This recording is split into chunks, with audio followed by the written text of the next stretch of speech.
and welcome back to the review realm. It's Sienna, and today we're going to be taking a look at the film No Country for Old Men, because according to this poster, it is one of the best 100 films of all time, and every Tuesday I have a random number generator pick the next film that I'm going to review for the following week, so stick to the end to see what I'm going to be reviewing next week.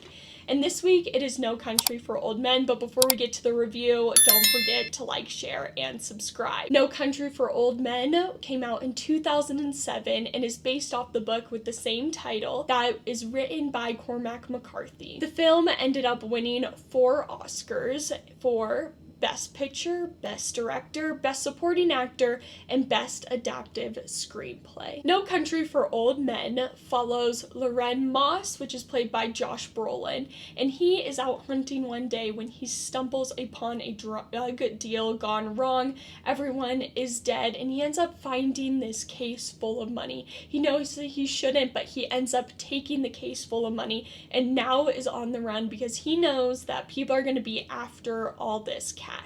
And he is right, because there is Anton Chigurh, which is played by Javier Bardem, which he did win Best Supporting Actor for this role, and he definitely deserves it. He creates a fantastic performance, which I will discuss later.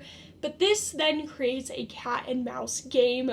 Llewelyn is on the run, and while Anton is after him. However, Anton Chigurh is not the only person that is going after Llewelyn. There is also Sheriff Bell, which is played by Tommy Lee Jones, and he is also trying to find Llewelyn because he wants to help him, and he feels like this world is increasingly, the violence is getting more and more intense and insane, and he is trying to continue doing his job, being a good sheriff.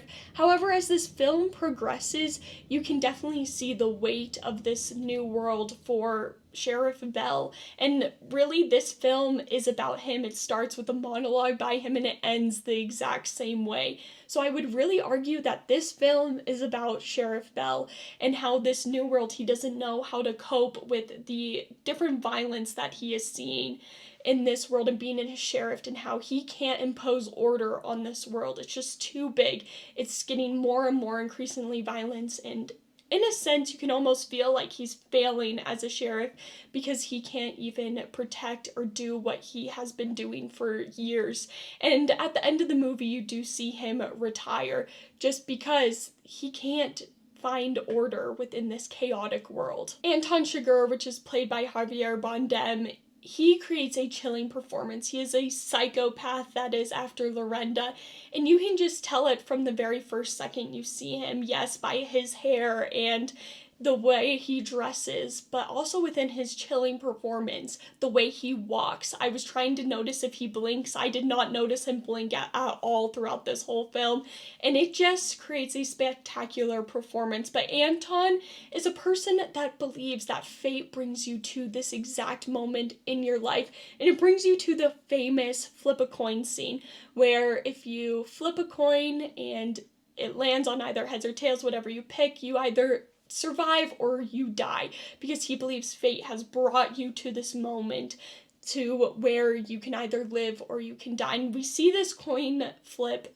happen twice within this film, and it really shows Anton's weird moral code that is out of the blue compared to everyone else, a normal person. It really does show that he is different and he's a psychopath. However, he does follow his own moral code. He never breaks his own moral code, and he keeps his word. That is something that is important throughout this whole film. Now, Josh Brolin's character, Llewelyn, he is just your average guy who you see working, whatever, doing his thing, and now he is on the run, and he's behaving how I feel like any normal person would behave, although I would check the case as soon as possible and probably switch what the money's in, but that's just me. But you can definitely tell he's not anything special, but getting a chance to have all this money any rational person would probably take it and go out on the run and be chased and try and put up a fight. And the way we do not see his death scene is really impactful. It leaves you with more questions. Although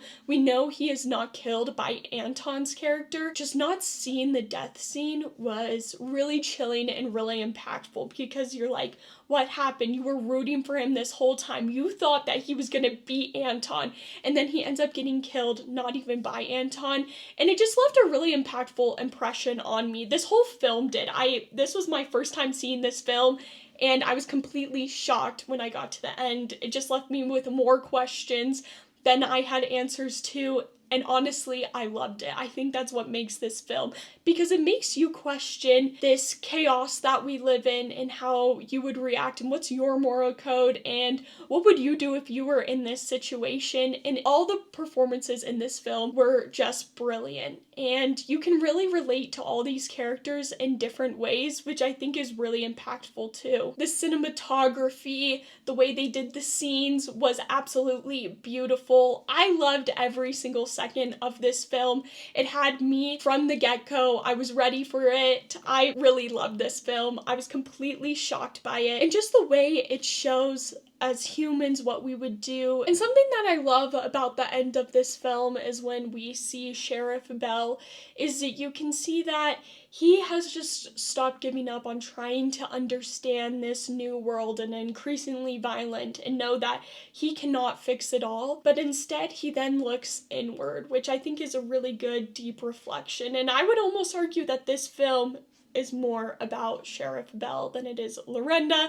But let me know your thoughts down in the comment section down below if you have seen this film and what you thought of it, because I absolutely loved it. I'm definitely going to watch it again, and I would recommend it if you love films or just love storytelling, even if you love just a little cat and mouse thriller, and so to speak, because this film delivered on everything. It went above my expectations, and I absolutely loved No Country for Old Men. Now I just had the random number generator pick what the next film is going to be, and it is going to be 7, which is actually one of my favorite films of all time. I've seen it multiple times, so you're just gonna have to check out next week's video to see why I love it so much. But have a great day. Bye!